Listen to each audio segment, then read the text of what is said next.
Bonjour, alors je vous rappelle que l'objectif d'une dictée, c'est avant tout d'améliorer son orthographe.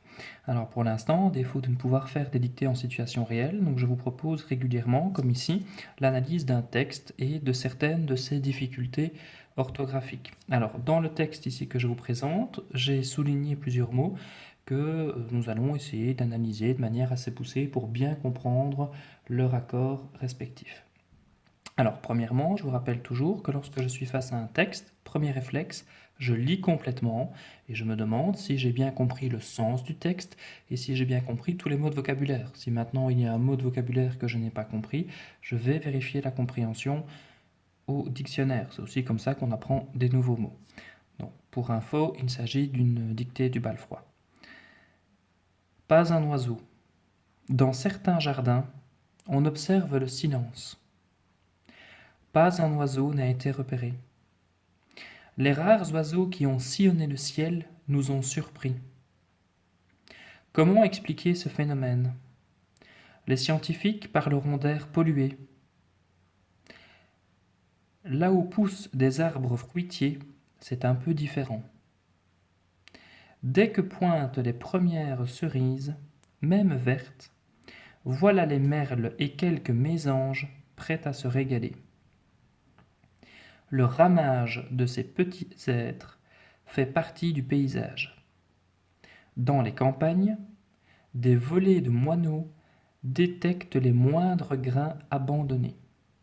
Voilà, donc encore une fois, je me pose la question, ai-je bien compris le texte? Si oui, je passe maintenant à l'analyse orthographique. Si pas, s'il y a un mot que je n'ai pas compris, je vais le vérifier au dictionnaire.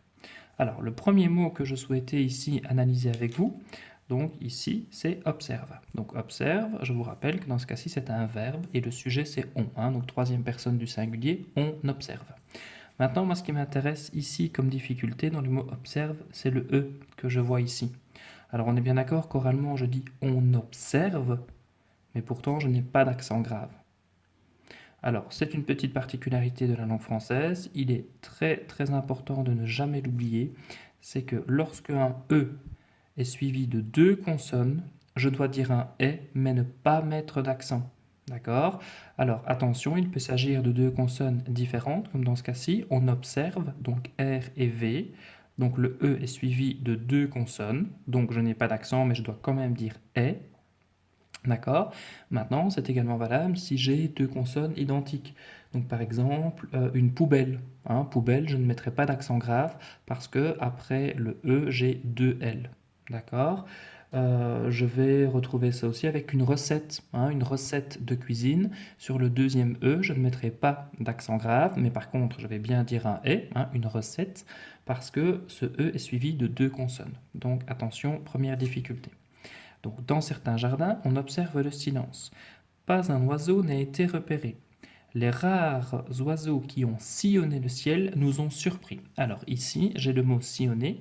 Je vous rappelle que c'est un participe passé. On a déjà beaucoup parlé des participes passés et des trois règles à connaître par cœur. Dans ce cas-ci, je me retrouve avec un participe passé qui est employé avec l'auxiliaire avoir. Je vais donc essayer de rechercher son CD. Donc, les rares oiseaux ont sillonné quoi? Le ciel. Dans ce cas-ci, le complément direct, le ciel, est après le participe passé. Par conséquent, je n'accorde pas sillonner. Sillonner restera donc invariable. Nous ont surpris. Idem, j'ai de nouveau un participe passé employé avec l'auxiliaire avoir.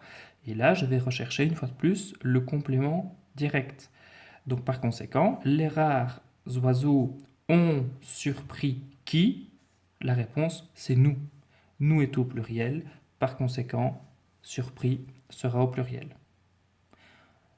Maintenant, dans ce cas-ci, on part du principe évidemment qu'on est au masculin, d'accord? Donc c'est pour cette raison justement que j'ai mis IS. Alors si maintenant, nous en question, on parlait d'un groupe d'hommes, c'était d'office IS. Si maintenant ça avait été un groupe composé d'hommes et de femmes, je vous rappelle que dans ce cas-là, le masculin l'emporte, donc ça aurait été identique, d'accord? Si maintenant ça avait été un groupe de femmes, nous ont surprise, d'accord? Donc attention à cela.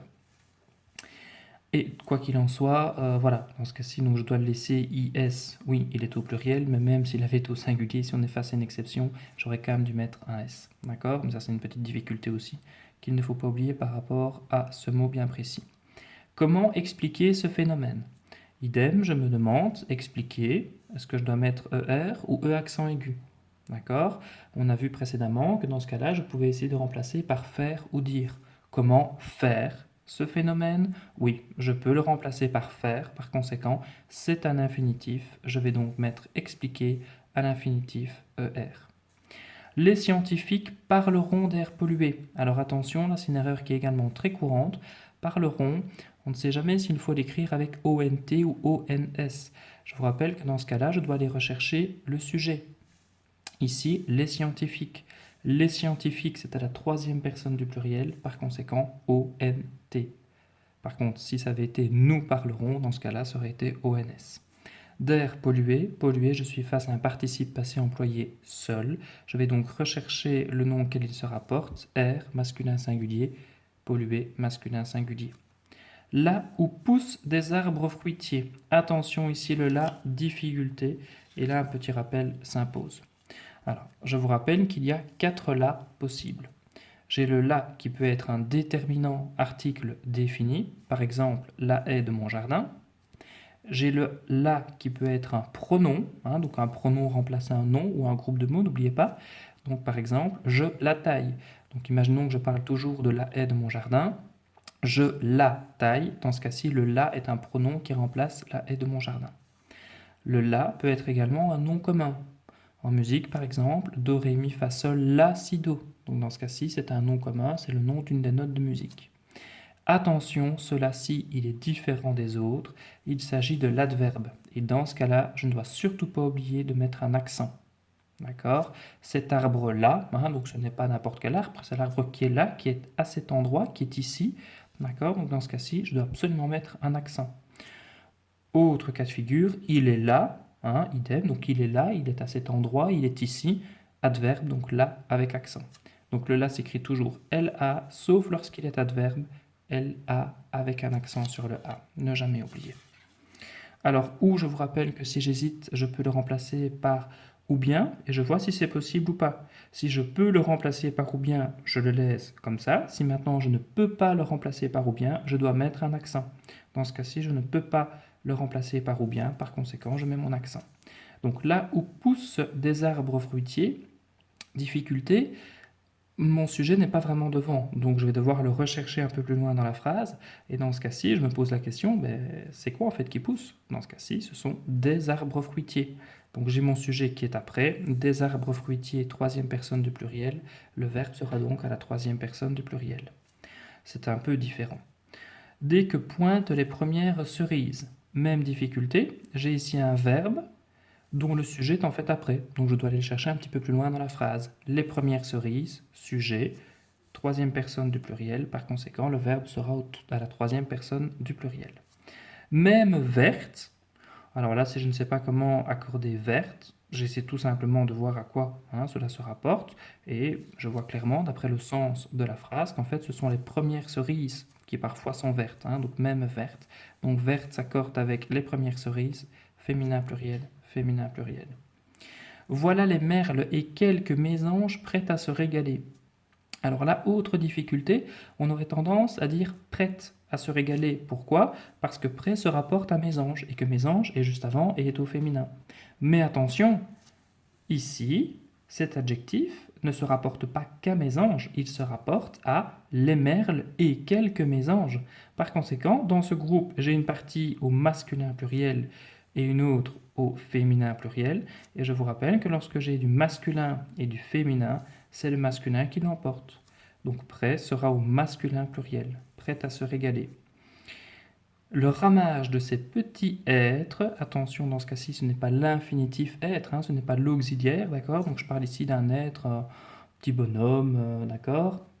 Donc dans ce cas-ci, je peux l'accorder, comme ici ils sont plusieurs, je mets un S, donc ces petits êtres, fait partie du paysage. Dans les campagnes, des volées de moineaux détectent les moindres grains abandonnés. Et là, assez facile, j'ai de nouveau un participe passé employé seul, qui par conséquent va s'accorder avec le nom auquel il se rapporte, dans ce cas-ci, grain, masculin, pluriel, masculin, pluriel. Voilà, à bientôt.